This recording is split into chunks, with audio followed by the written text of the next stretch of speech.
A&B Properties is Quincy's largest apartment rental company with hundreds of units available. They offer short-term and long-term rentals with 1 up to 4 bedroom apartments. A&B Properties meets the needs of its tenants with care, compassion, and a quality of service that exceeds expectations. A&B Properties also has a convenient tenant app for you to do your payments or make repair requests. Give them a call today. A&B Properties, 217-919-8080, Quincy.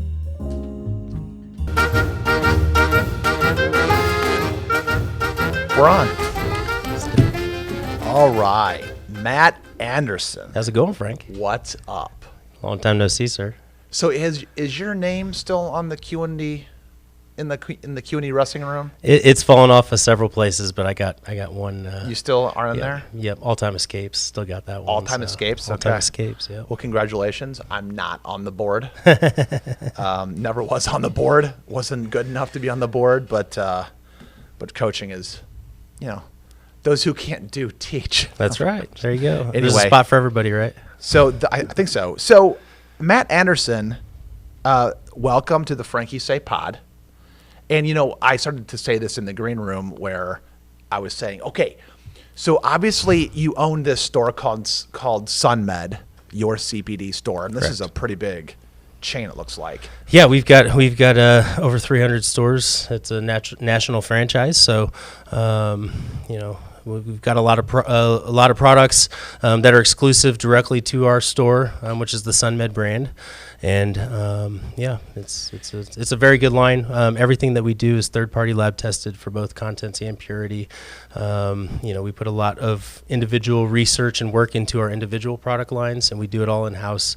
Nothing's white labeled, so we take care of all that ourselves. You gave me a nice little gift bag here that you're very generous. You gave me some really good stuff here. Okay, so I'm looking at this. I'm opening this thing from Sunmed. The CBD Store. Where is that in Quincy? So we're out at 5313 Oak Street in the strip mall with Best Buffet, GameStop, Anytime Fitness, Ramshorn Tattoo Parlor is out there right next door to me. So we right out there in that strip mall between Sam's Club and Walmart. Okay, so whenever I need CBD tinctures, bath bombs, all of these different things, you guys have all of this stuff over there. We do. We're not just CBD though. We did start out as a primarily CBD franchise, but as the science behind cannabis has developed, and we've been a big part of that within our own brand. As far as some clinical trials that we've done and stuff like that. But as that's developed, we've gone into the other cannabinoids, which are like your THC, your CBD. There's one called CBG, CBN. They've all got different functions and they perform differently within the body. So we do have product lines that cross over. We've got some combo formulas, quite a few different things out there. So, can I talk to you about my personal experience with CBD? Yeah. Okay. So a few things here. So once we get into this, for those of our listeners that stay with us on this pod, I think what's going to happen is we're going to go down some eventual rabbit holes in terms of like CBD, like 1 and 2, THC. I am not a professional on the history of hemp and cannabis. Neither am I. But you are a professional on your products, I've noticed, when we've talked about things, and I know that there's so many things. You're being humble. Maybe we are not history majors with where hemp came from in cannabis and whether or not that movie Dazed and Confused. The movie Dazed and Confused, when that stoner goes, hey man, what Martha Washington, when George Washington was out in the field, she would like make him a bowl and like George Washington was a hemp farmer, yeah, so it was a major cash crop in the US. But I want to talk to you first before we get into some of like the fun, like peripheral stuff. So I've had a couple of injuries in the past 4 or 5 years related to sports. Okay. So I'm 47 years old, and I really have been lucky to not have a lot of injuries in my life. I don't have any broken bones from sports. I don't have any like terrible, horrible sprains except for my neck, which ironically in a wrestling tournament with some kid beat the holy dog doo-doo out of me, and which I'm still having problems because he beat me up so much. But I use CBD. on my neck. So I'm going to start buying from you. What I've been doing is I've been going to the interwebs because it comes right to my. But I mean, your we friend. We can do the same thing. We got subscription services and everything like that online. So Sunmed, your CBD store, does way more than I thought it did. So I'm really excited to have you on here. And you also gifted me some topical creams, some broad spectrum creams. I got to tell you this.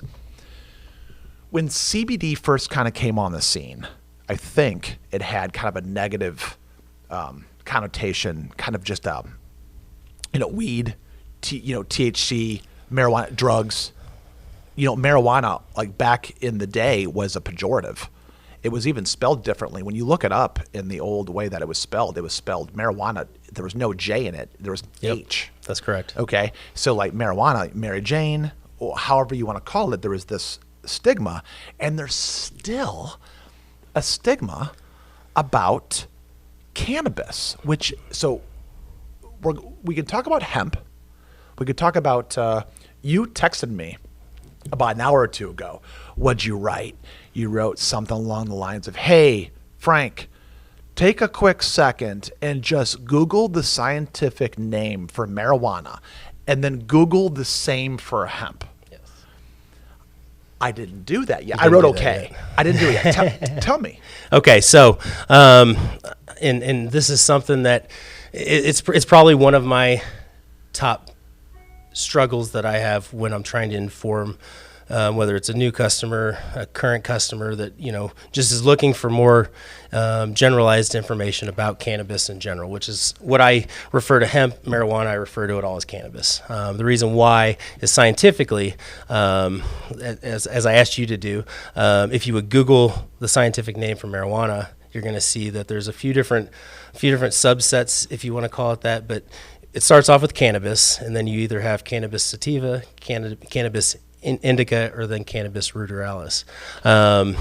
The scientific name for hemp is cannabis sativa. It all comes from the cannabis sativa family. So they're at first I started trying to explain it to people as them being cousins. It's not even really that big of a distinguishing line between the two. Siblings? I'd say siblings. Yeah, siblings that you quite haven't figured out yet. So fraternal twins? Possibly. I don't know what it's like to be a twin, so I can't step there.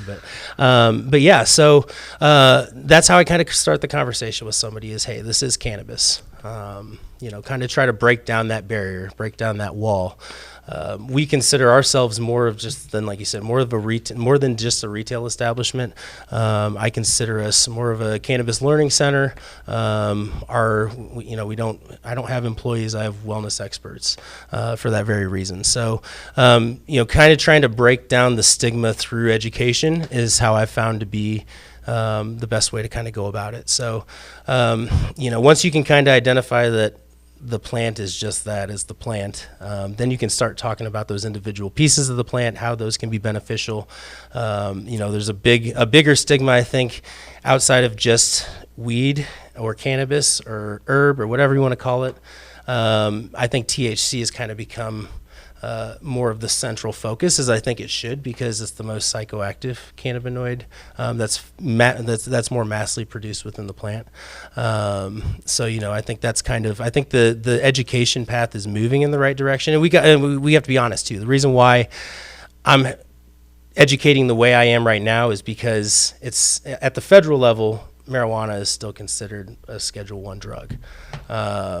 So since marijuana is scheduled at the highest level, there was no beneficial research that was able to be conducted on it. So now that hemp has been made federally legal, that allows research to be conducted on the plant, and then by proxy, that created the retail market that I take part in today. So hemp is federally legal. Correct. But hemp doesn't have THC in it. That's incorrect. It does have THC in it? It's there. We're going back to the scientific names there. Okay. So like when I have and actually I got one with me right here. I brought some. This is fascinating because this is from one of a local grower here. His name's Cole Cram. His farm is North Adams Hemp. Okay. So you can turn it around. You can actually see the product right there through it. He grows outdoors, so whether you grow it outdoor or indoor, the shape and the density, and some of the different individual characteristics of the actual flower buds are going to change. But yeah, you can see on the front of his packaging right there, it's got the total amount of THC listed. So we have to be under 0.3% THC on a dry weight basis as of now. So Is that a pretty low that percentage? is pretty low. I mean, So this is mostly for... we're looking at 0.169%. What would be the finished product, purpose so. of using this particular flower? So that's what we call a CBG dominant flower. So CBG is just another cannabinoid like CBD, like THC. It has strong neuroprotective properties. You've got this in here. CBG, it says the mother of all cannabinoids is the precursor for THC and CBD in hemp plants. Correct. It says without the production of this, there would be no cannabinoids. Am I saying that right? That's correct. Cannabinoids, so, yeah. Yeah, so this is really interesting. So it says, your literature says, aside from that major fact, this cannabinoid is studied individually for its stimulating, invigorating, and mood-lifting properties. So can I tell you about my experiences? Sure. Okay. So I have a kind of a chronic neck issue caused from when I was wrestling when I was about 40 years old, something like that. And I am now retired from competitive wrestling because this young guy came in and just ripped me apart. It was really embarrassing. I wish I had video. You would kind of laugh, but then also when you saw him put me on my head, I mean, I saw a flash of light. Jay Zanger was my trainer. Okay. And I watched. Jay does good work. Jay Zanger is awesome over at Advanced Fitness. And he saw what happened. And I'm like, I can't move. And I was in traction for 3 days. Anyway, I use CBD on my neck. Sometimes I'll put the cream on my neck. I will put the tincture under my tongue and let it sit under my tongue. I'll usually use like 1,000 milligrams of CBD. Sure. And in no way am I getting quote unquote high or like imbibed with this. There's no THC in it. I do understand that if I had a tiny bit, and stop me if I'm wrong, I believe that if I had a tiny bit of THC with that kind of plugs in, because isn't the plant itself, the CBD and the THC is supposed to kind of, they work together very synergistically. The plant is synergistic, yes. So it's called the entourage effect. So when you mix CBD with THC, or you mix CBD with CBG, or CBG with THC, they're going to have a cohesive effect together. So sometimes some of the properties are enhanced. Sometimes some of the properties are changed a little bit different. So this is all some of that research that companies like ours and others are trying to conduct right now, so we can kind of more harness the actual health benefit of the plant. So whenever I take the CBD, I use the topical cream and the oil. Is it a tincture? There's tinctures, there's water solubles, there's a couple different types of I'm not formulations. using tinctures. So. I think I'm using oils. Okay. And I put them under my tongue. I will tell you, here's how I feel. It takes the edge off. Like ibuprofen is something that I don't necessarily notice an uplifting like mood feel. Sure. I'll take ibuprofen. I mean, I've been a Tylenol baby since I was a kid. And I try to stay away from NSAIDs and different types of over-the-counter kinds of medications in terms of like pills that you're taking from big pharma. And I did not believe that the CBD was even a thing. I thought it was fairy tale stuff. Okay, and shout out to my mother, Diane Giesing, who, when she's in a lot of pain, she uses, and so my mother is very against. And if my mom listens to all of my podcasts, so that's why I don't drop a lot of F-bombs. It's my mother doesn't really believe in THC. She doesn't want to have it. She has told me a couple of different times that when she was a younger person, she got a hold of some and it made her feel terrible. I'm like, Mom, that was probably acid. So I make a joke because she was, came through the 60s and 70s. But anyway, I've used the CBD. I feel super good about it. And, I have to be honest with you. I have used a little bit of THC. Okay. as part of the pain relief. Sure. I did it mostly as an experiment. Now, I'm not going to sit here and lie to you that I've never used THC recreationally. I know the feds banned this in 1937. So this is one thing that I kind of want to talk to you about. This really kind of bothers me. So if you Google, when did marijuana become illegal? It says the Marijuana Tax Act, and they spell it with an H, because back then, you can see all of the old papers, right?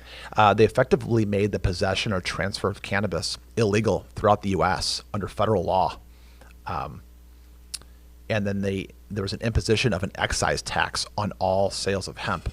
So, and then you can go into Wikipedia and like the legal history of cannabis in the U.S.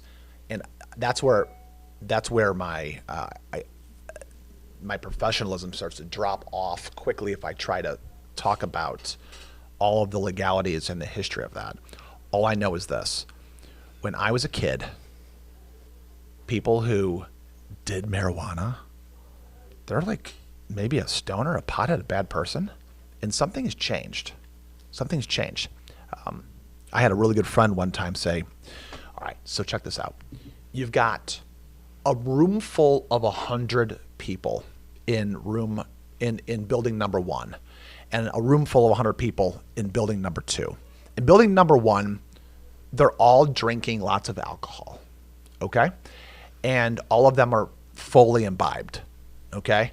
And then in building number 2, you have another 100 people that are, casually smoking flower. Sure. So both are natural things. So one is alcohol. You can ferment anything. That's, you can ferment rye. I shouldn't say anything. Corn, wheat, the way you make beer and wine and grapes. You can ferment organic things, foods. You can ferment them. And then that will turn into alcohol. And alcohol is a byproduct of a fermentation process. Correct. Right? This occurs in nature.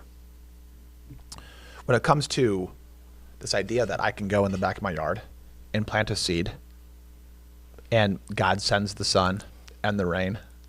You see where I'm going with this? Yeah. Oh, yeah. And then there's a plant. The plant's growing in my backyard. Well, I mean, not right now. It's not. I'm saying like, it's not. It's not. I'm not growing weed in my backyard. I should, but I'm not. It's a flower. It's a plant. It's a flower. So my point is this. In building number 1 and building number 2, if you hand everyone in building number 1 who have been drinking alcohol, if you hand them all the keys to their cars and send them out on their way into the darkness of the night, and then in building number 2, all the people that have no alcohol in their system, but they've got maybe some CBD, maybe some THC, some CBG in their system, who is less likely, or let me back up, who's more likely to create problems in society? Who's more likely to get into a fight? Who's more likely to get into an accident on their way home driving? Okay, who's more likely to cause a problem? I'm going to go ahead on a limb and say it's the people who have been drinking the alcohol. So my experience with this is kind of deep. But these are the kind of things, as we kind of talk about this, I'm going to ask some questions. I'm not going to ask you personal questions about yourself personally, but I'm going to kind of touch on Whatever comes up. Whatever comes up. But the stigma is still there. But as somebody that has used the CBD, like my mother who uses CBD tinctures and oils and creams, my mom will call me up. I mean, I'll drop this off on her front door.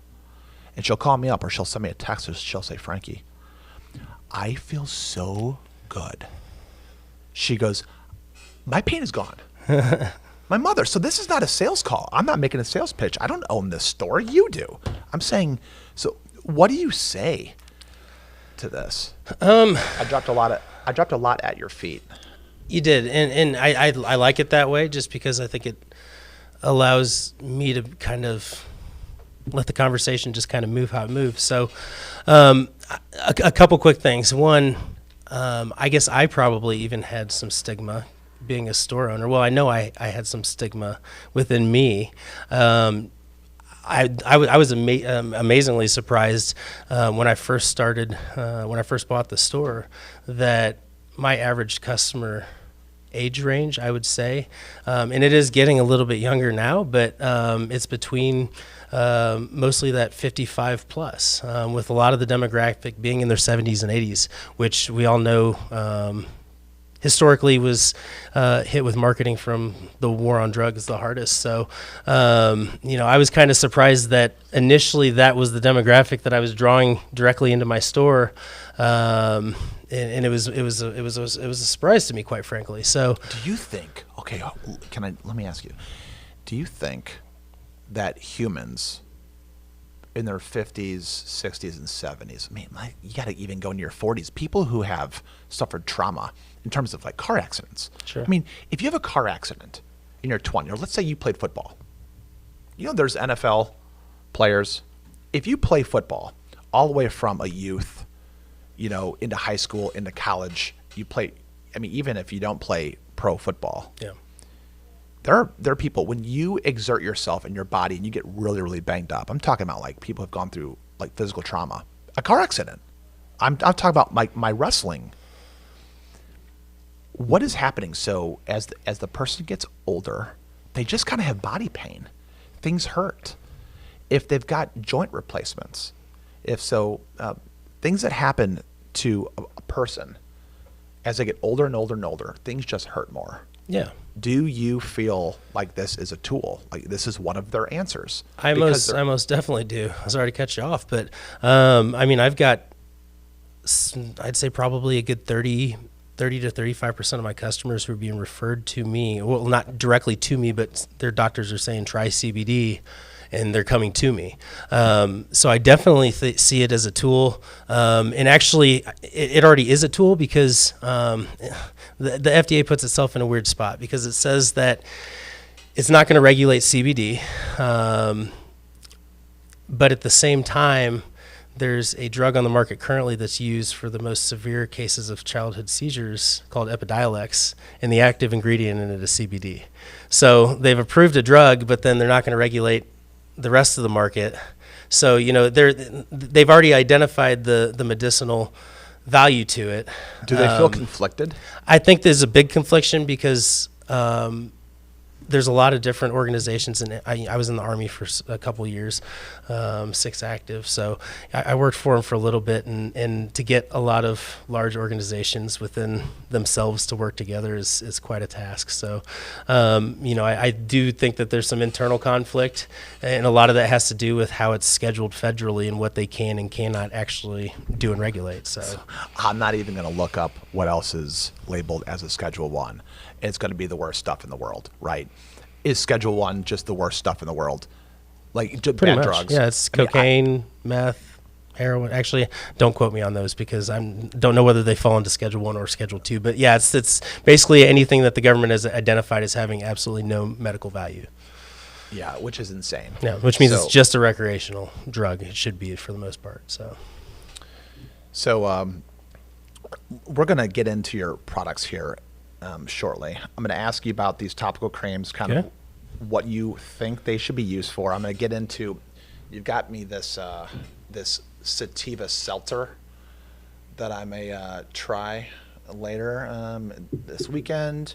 You got me some nice gummies here, Beyond by Sunmed. Looks like it's got CBD, some terp, some THC. We'll get into some of this stuff.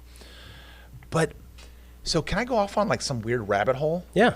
So, do you think that the ancients, the people from a long, long time ago, do you think they used this plant? Oh, for sure. Carbon dating is what it is. If you can, I don't know all the history about it, so I can't really speak to its authenticity enough. It's been used enough times that most people see it as credible, and I think it was, I can't remember the specific dates. I should have looked them up before I came in. But they had just recently found THC within the bones of something back in a body back in medieval times. So, and at that point, when you think about the religious perspective of the world back then, and how much the Catholic Church controlled, and the aspect or in the thought of any sort of mind-altering substance, and the church's views on that back then, that leads the researchers to believe it was more than likely used recreationally back I wonder, whenever it I mean, was. you mentioned the Catholic Church, so I hope this doesn't get me into trouble with the Pope. But ironically, I went to. I think it was Spain they found it in. Really? Yeah, I think I so. recently went to my daughter's first communion, and she also had confirmation. Okay. The bishop, man, I shouldn't get too far deep into this, but they were using incense, and I remember hearing this story about a long time ago about how it is possible that the early churches, maybe the Catholic Church, maybe not the Orthodox churches, there's rumors, and I guess the Christian churches have kind of ripped up all of these old, work instructions and to-dos about how they would actually do things. But what if they mixed flour with frankincense? And you know how they're walking around the whole church and everyone's breathing this stuff in. It's like Pineapple Express. Yeah, I've never seen that movie. Really? Yeah. What Seth Rogen and James Franco are on that, I think. Yeah, Yeah, I just never saw it because it's funny. I thought it was funny back when I watched it, 10, it was so 15 weird. years ago. It's Whatever somebody it was. who I smoked some marijuana in college. I was one of those guys that definitely tried it, experimented with it. I like to make the joke that it mostly cured my stutter. I actually had, and from time to time, if my speech gets too far ahead of my brain, it'll be difficult to get some of the words out. I'm just a fast thinker, and I can't always get the words out. But I will tell you, if I'm drinking alcohol, the stutter will kind of come back. Sure. But whenever I take CBD, and if I add a little bit of THC in there, I'm not talking about getting super imbibed where I don't know what's going on. I'm saying just a very good feeling. Everything kind of slows down. I feel good. My mood is uplifted, and I speak slower. And on podcasts, I feel like I have to try really hard. Sure. But if I was taking some of these gummies and drinking and sipping on this thing, I bet my speech would have an even better cadence. But no, I really think people have talked about maybe the burning bush, maybe the ancients were using some hallucinogens. I know that people have talked about maybe psilocybin.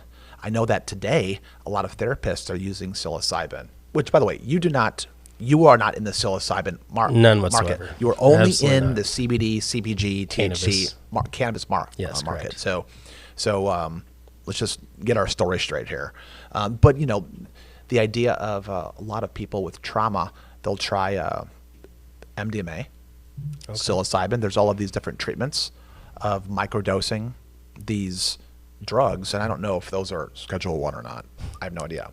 But I know that those are a lot more potent and have a lot more of an effect on the body than the treatments that you have. And I do look at the things that you have as treatments. I mean, I think they have to be, just because when you combine the anecdotal evidence and I got a story from I've got my wellness expert Steve at the store while we're sitting here talking, and he had a customer who had come in, and gentleman, he said was in his 80s, suffered from macular degeneration. His eyesight, he said he hadn't been driving for years. Actually, he works at a golf course, and one of our other customers had ran into him at the golf course, said, "Hey, try this." And basically, the way he described it was, he had some peripheral vision, but his straight ahead focal vision, was pretty well, not there. Said it kind of looked kind of grayish, darkish, black in the middle of his vision. So tried one of the supplements. It kind of kicked in and said that his vision drastically improved. That focal vision drastically improved within an hour after taking one of the supplements. So I mean, you've got that, and like I mentioned a little bit ago, those human clinical trials that the FDA is approving that we're conducting. I look at it as a holistic kind of alternative medicine treatment. So I'm very careful. I'm very, very careful. I want to state that I'm very, very careful with calling it medicine because I think that puts it into a more specific regulated class when we think of more traditional, Western prescription medications. So you go ahead and be careful. I'm not going to be as careful. I'm just going to go ahead and say that it is medicine. I think that good food is medicine. I think that red wine can be medicine. I think that vitamin C, by the way, vitamin C, also not regulated by the FDA. The FDA won't make a claim on vitamin C. Yeah. It won't make a claim on zinc or vitamin E or vitamin K or vitamin D, D3, which is absolutely essential for happiness. As a matter of fact, the FDA is very careful about what it says about anything natural. That's it won't even touch homeopathic. You know what the FDA is all about? Big pharma. That's what the FDA will do. So you can be careful. I don't need to be careful. I do appreciate your level of professionalism and your level of restraint. I've got to be in this industry just because, I want to be the educator, not the one providing any sort of misinformation. Yeah. So let me put out all of the information that vitamin C is probably good for you, and the FDA won't say that. So there you go, FDA. I'm speaking for you. So I do want to get into some of your products here. All right. So you gave me some tropical cream. Topical cream. Topical. Did I say tropical? Tropical cream. Well, it is kind of tropical. Yeah. Sunmed. I mean, we're headquartered out of Florida, so I mean, it fits. We'll call it that, tropical cream. All right. So these have lot numbers, QR codes, expiration dates. It looks like.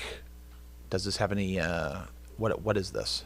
So it's our award-winning topical cream. It's my top seller in store. I use it. I'm using it right now. I had to have my Achilles tendon detached in December. Have a bone spur taken off because I didn't get it taken. Didn't have the previous injury taken care of what properly. What happened to your Achilles? I had a bone spur that formed underneath of it from a previous injury. And so they had to detach it to get rid of the bone spur. So had to go through basically a reattachment surgery. And that cream I use right there, just kind of acutely, you just squeeze it. It'll come out through a hole in the center. Yep. Okay. Easy to use. But those are our little sample packs. You just use a pea-sized amount in about a 3-inch surface area. You don't want to rub it in until it's dry. You just rub it in until it's clear. All right. Yeah, and I know that's gonna be hard on your neck. My chiropractor couldn't see me today. I go to Active Edge across from QMG. Dr. Johnson. Dr. J. Johnson? Yeah, I know him well. Miracle worker. He's awesome. He's great. Anybody that wants to go to a chiropractor, there's some really, really good people out there. Vance, there's Brendan Bruning over at the Wellness Center on 24th Street. He's amazing. He's the nephew of the late and great Dr. Dinah Franklin. Sure. But I go to Active Edge, and I go there kind of religiously, but they couldn't see me today. My neck's really bothering me. So I've got this spot right here on the back of my neck. I'm going to put it on here. Yeah, You said a pea size? Yeah. Okay. So I would just kind of rub it until it's applied and then just leave it. You don't want to keep rubbing it, because you want it to go into the neck, not your fingertips, because it does have a good penetrating agent in there called, the acronym is MSM. It's a natural plant-based penetrating agent. So, but yeah, it penetrates deep, won't leave any greasy residue. But yeah, I'm using that just to help maintain some flexibility when I'm having those rougher moments throughout my recovery. I'm feeling something right now. Does it have some? It's got some peppermint oil in there with it. Okay, that's what it is. It feels very cool. Yeah. Well, it already feels good. And then. And it doesn't smell like BioFreeze or Icy Hot. It's a nice, great. easy peppermint scent. Smells great. So talk to me about these gummies. What do you have for me here? So those are probably those in the seltzer are probably in the more controversial products that we're carrying. There's actually a bill that just came into Springfield last week. The name of the bill is the Hemp Consumer Protection Act. So it's completely, though, and I want to say this also, I have a very, very strong local relationship with our local dispensaries, with the marijuana side of the industry. This is more a market control, and then also there is some regulation, some consumer safety regulation stuff that's been put into it as well. But it's one of those things where this product here does have 5 milligrams of THC in it, of Delta 9 THC, which is the THC that you have in an edible. We can get into the THCA versus Delta 9. So like when in the flower that we have, where's Cole's bud right here, so you'll see this right here. This is going to have primarily THCA, the THC that is in the flower.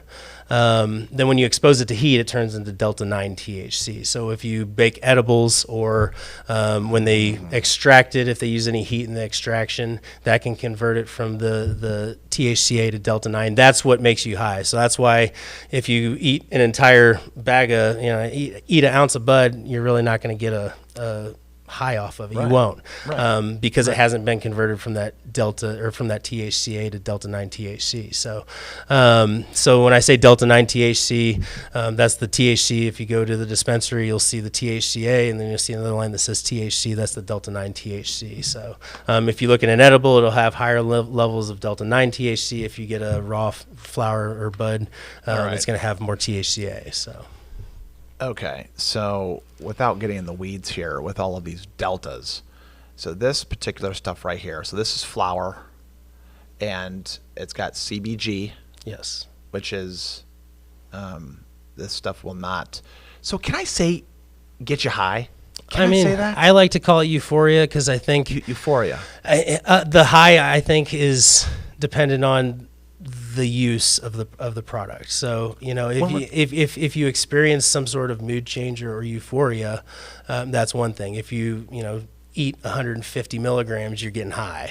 So I think, and I'm not trying to, no pun, but muddy the waters here on Muddy River. But I do think that euphoria is more of a proper term from kind of the quote unquote high that you get from THC. So, but you won't get any sort of intense euphoria from that. The CBG is uplifting in and of itself. But this is for. So, but it's not a high per se. So. Okay, so when we're drinking alcohol, if you and I were having a beer, or we were enjoying a glass of red wine, this is why I kind of want to talk about it in terms of people who don't understand.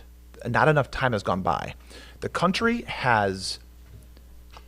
I get to say outrageous things. Okay, the country has kind of abused the cannabis perspective. Okay, there are places in the world where you can enjoy cannabis. You can use it. You can use the hemp for rope. You can use hemp for clothing. But a lot of the things that this country has done, and other countries that have made this stuff illegal, they've kind of done it for purposes of control. They don't want the people to use this for whatever reason. And there's different kinds of people that will say, well, what the government really wants to do is it wants everybody now. It's changed its mind. It wants everybody to, drink lots of alcohol and gamble their way, and use these and smoke a lot of weed to keep everybody dumb and docile. Whereas I'm looking at it like, okay, well, so before they didn't want that, but now they do want that.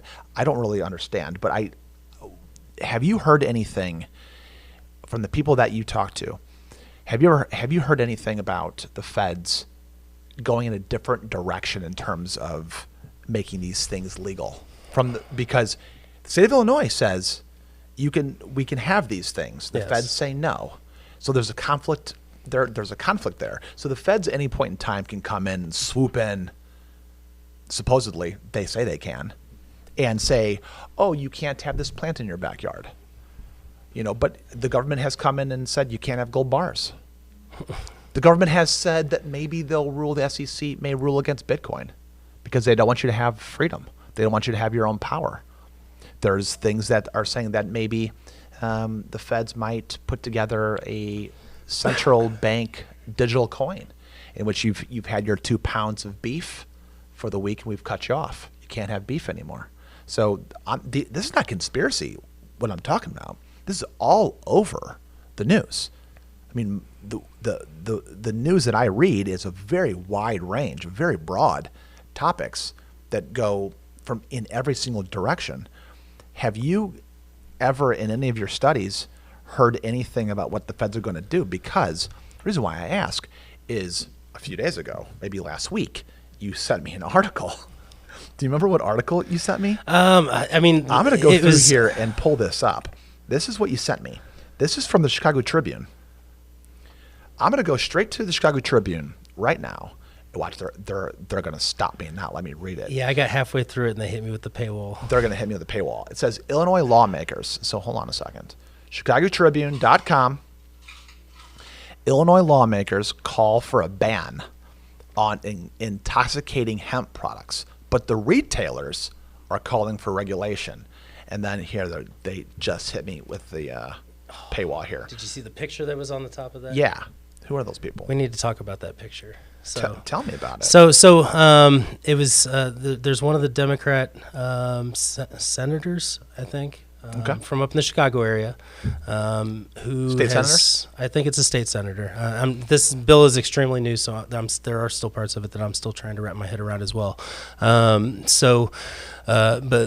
there was another push towards the end of the session last year, the fall session last year, before they went to winter break, to push what's called in several states a Delta 8 ban. So it's hard to kind of discuss these things without kind of starting to get into the nitty gritty of the deltas and all that. Yeah, let's not get into the chemistry. So we're not going to get into the chemistry, but long story short, if you look at the picture on that article, there's a woman who represents the marijuana lobby, and she's holding up a bag of normal Frito-Lay Fritos, right? Okay, I see that. And then she's holding up another bag that looks really closely, package is a lot brighter, says Fritos on the front of it, but it has 600 milligrams of Delta 8 THC, which I sell a very, very few amount of Delta 8 products. There's Fritos that'll mess you up. Yeah. And the problem is since there isn't any sort of government, or federal or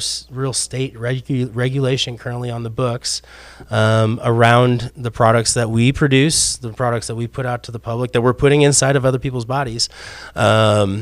Since there isn't that regulation, you can get them at gas stations, you can get them at Walgreens, you can get I'm talking CBD products, not the Fritos, but you can get these different CBD products that are unregulated. Some of them are coming in from overseas. All of our products, the hemp's grown in the U.S., they're manufactured in the U.S. They're all domestic products. But that's the thing, is you're getting these super, super high products, which let's be honest, a package of THC Fritos are being marketed towards a younger demographic. So, but as you can see from just a couple of the products I got sitting here, we're not selling Delta 8 Fritos. Even in our THC packaging that I gave you here, very professional labeling. It's got on the sample packs, it's got the safety seal, but then I've actually got one of my other ones in here, and they're full child-proof containers. Just like any other medication bottle. So we're not trying to make a quick buck. Like I said, we're a plant science company more than we are a retail establishment. So we want the science to be able to back our products versus just going out and saying, hey, we got CBD, or hey, we got Delta 8. So as a company, we're actually pushing for more industry regulation, such as standardized labeling and packaging requirements. You noted the lot numbers on there. That QR code that's on there will take you directly to the full panel lab test that tests not only for the different cannabinoid or cannabis content, but also for any impurities, such as residual agricultural products. So fertilizers, pesticides. We test for different bacterias, molds, heavy metals, just to make sure that we're providing a clean product to the consumer. Because anytime you extract, whether it's a gummy or whether it's a tincture, anytime you extract something from something else, so you're taking the cannabinoids off the flower, there has to be some sort of solvent to extract that. So we use alcohol because it's easily evaporated off. And then when we have that final product, we send it to this federally certified lab, and then they run that lab test to make sure the alcohol was completely pulled out of it. There's no more, there's no more traces of alcohol, lead, mercury, any of those heavier metals that shouldn't be in the product at all. But that some of the bad actors do. I've seen it firsthand. I read a lab report for another company that was selling a vape cartridge. So the product has to stay under 0.3% on a dry weight basis. Do you sell vapes? I do sell vapes, yeah. So with this vape, it had a pretty substantial Delta 8 THC content in it. And I saw just, for my own personal edification, I asked them for the lab reports. They sent them on over. I went through the lab report, and there was a positive test for lead on there. So, yes, they would disclose the lab report, but there's also a heavy metal still within that final product. And the reason is because they could put more THC in that product because the product was heavier. One thing about Sunmed, and I did kind of a cursory examination today before our pod together, it is very clear that Sunmed is a plant science company that is seen the market, has seen the tech, and they've come at it in a very different way. So, for example, my wife sometimes doesn't sleep very well, okay? And I've got a product in my hand right now called Sunmed Sleep, blueberry flavored. They're vegan gummies with CBN. And it says here's, improving sleep quality, enhancing sleep onset, reducing anxiety, reducing fatigue. This would be something, so my wife has never taken Ambien, okay, but I got to tell you right now, we've got a very good doctor in Quincy, but there have been doctors that we have spoken to, and I'm not going to name names because they're all very good people, but we did have a doctor that said, they didn't say this, but they didn't say this directly. They didn't say you should try the biopharma route. You should go to big pharma. No. Here's some, what they did say is they say, would you like me to write you a prescription? And we said, what are the choices? None of them talked about THC and CBN and CBG. None of them. They went this artificial, this synthetic route where you're popping pills and all of a sudden you're Roseanne Barr getting yourself in all kinds of trouble. So what I like about this, and I'm gonna have to buy some of this and give some to my wife to see if she can try this because being a mom, 3 kids, I'm a dad with 3 kids, so together, this is the kind of stuff that I'd like to try. What is your favorite product? Oh, that's tough. I've been on a pretty, granted, I do own the store, but I've been on a pretty significant wellness journey over the last 3 years myself, from everything from some mental health concerns to pain, inflammation. So I've tried everything that I bring into the store. I don't bring something in without trying it myself first, and if I won't try it, it's not going to be on the shelves. It all kind of depends on how I'm trying to supplement my wellness. I love that product. And the sleep product that you were just talking about here, our Sunmed Sleep, and then the trim, if you turn that card over, that has our clinical data on it for our FDA-approved human clinical on that. This is wild. Can I read this? Yeah, and then if you see on the label here where you're reading that, clinically shown too, this was the other product that we conducted the human clinical on. So, and both of those did have a placebo. They were double-blind, randomly controlled. So this is wild. I've never heard of this. So this is a natural approach to weight loss. It's called Trim by Sunmed. It says this line of product in weight loss science features THCV, a compound in hemp known to naturally suppress your appetite. I did not know that this existed. A lot of times people, take some THC and they get the munchies. Mm-hmm. I may or may not be speaking Actually, from I got some personal of it right there. experience. There's What one is- of the. What is this? There's one of the forms. There's the trim capsules, and there's the gummies. There's turmeric in it as well. It's got a little turmeric in there. Yeah, we've always, with all of our formulations, even with just our basic tinctures, we always use some sort of, either essential oil or other natural botanical to help supplement and support the product. So, like I said, we're more of a plant science company. So the CBD, the CBN, the CBG, those are going to be the spotlight. But then within each of the products, you're going to have those other beneficial components. So, Do you think this plant is some kind of miracle plant? Because look at all of the things that you've got, all the derivatives of it. I mean, you can make the entire plant itself, the amount of uses that you have with this plant. Look at the. let's talk about this. Tell me about Okay. this. So this is the back of this is your cannabinoid guide. Yep. That you can get in your store, I'm guessing. Oh, yeah, I got tons of them. This literature, it says, did you know the endocannabinoid system is the largest system of receptors that interact with the body's physiological processes? So what is going on here? So this is actually some of the most fascinating information that I've learned since I've been in the industry. And so the endocannabinoid system, ECS for short, largest system of receptors within the human body, larger than any other process-driven, set of receptors within any sort of tissue. So we're talking the skin, all your organs, muscles, joints. You've got ECS receptors in every single different type of tissue, and they're found within every animal that we know of on the face of the planet, including fish even have endocannabinoid systems. So I actually tell customers or people inquiring that come into my store, I say right off, I'm not going to say that this is a miracle drug or plant or anything like that, because it's not. Because everybody, even though we have all got one, everybody's receptors are in different places. Everybody's bodies, work at different rates and in different speeds in different areas, whether it's cardiovascular, respiratory, or different central nervous system, nerve-related processes. So, but there are, because we've got these receptors in so many different areas of the body. And the cool thing is we only found the ECS in the 1990s.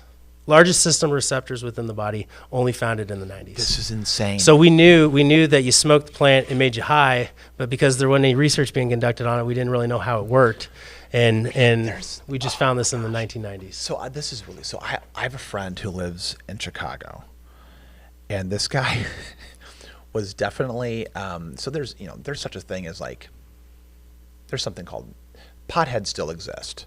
People who are drinking alcohol all the time, nonstop, they're always under the influence. Okay, that's probably taking things too far, but I will tell you, this one particular friend of mine has been essentially growing plants since he was 14 years old. So he's my age. Okay.